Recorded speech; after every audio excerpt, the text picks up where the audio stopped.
morning, I want to take the opportunity to talk about St. Francis a little bit, because he's the reason we're celebrating with all these wonderful animals today.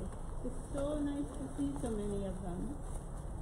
Francis was born in the 1100s and lived at a time where there was terrible war on the land.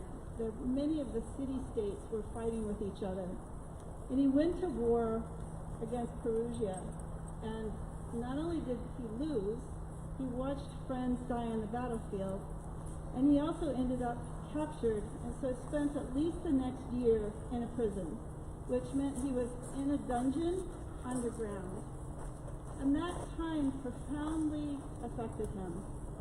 He was without sunlight, he was without company, and he came away from that feeling that the only thing that kept him sane was being able to see the little tiny creatures that would come in his jail cell.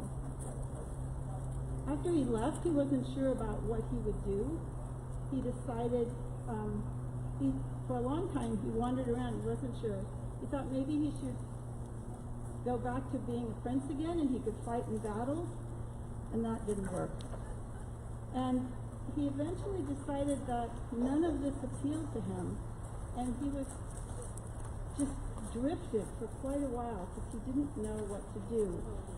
And he ended up hanging out in a church that was falling apart outside of his town, and decided that he could at least start fixing it up a little bit. And as he began to do that, he began to hear God talking to him. And a relationship developed between Francis and God that lasted the rest of his life. The thing that I like about St. Francis is that he understood the connectedness of everything.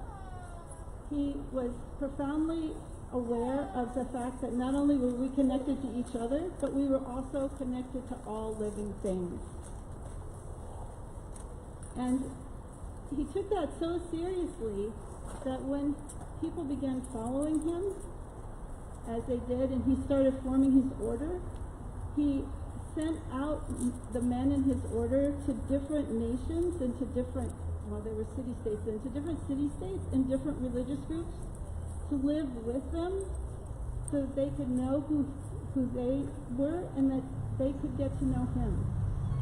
He even made a point of going out himself to visit the Sultan of Arabia, who was fighting a war, because Francis really wanted that ended. And he was profoundly aware of how closely all things were connected.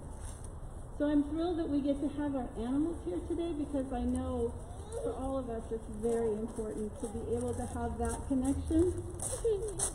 And they add so much to our lives. But keep in mind that St. Francis felt that we were not only connected with our animals, but anything that lived was connected to us, including the trees, the grass.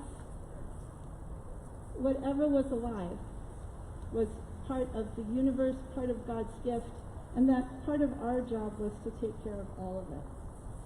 So now we'd like to bless the animals.